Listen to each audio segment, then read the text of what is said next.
I'm satisfied with the changes that the changes were made in accordance with Senate Standing Order 19, 1, 2, 3, 40, 5, and 7, and meets the threshold required under Standing Order 19, 5, there having been a majority votes. Accordingly, I wish to communicate to the House that the majority has effected changes which shall now take effect as follows. Senate Majority Leader, Senator Samuel Bogisho. 2, Senate Minority Whip, Senator Irun Kangata. 3, Senator Majority Whip, Senator Haji Farhia. If the greatest achievement of the President of Kenya is to demonstrate to the people of this country that I have removed my majority leader, I'm a big man. Mr. Speaker, the President is already a big man. I am just but a son of a squatter, born and brought up in Embo Boot.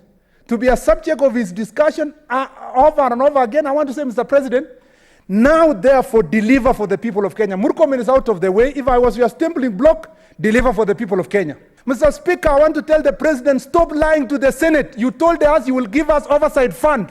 Bring the oversight fund to the Senate if Murkomen was the stumbling block. It calls upon you to stand firm and be the Speaker that this House elected you to be.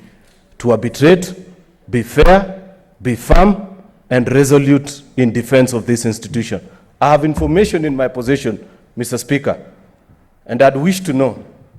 It will be proper, before the Speaker communicates such a decision, that this House is furnished with the alleged minutes of the meeting, who are present, who signed, because we have supplied your office this morning with a list of 20 senators from the Jubilee Party that have signed and said they were not party to that meeting.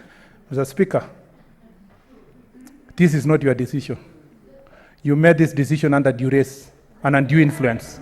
And I'm sorry you had to do it. Order, Thank you, Mr. Speaker.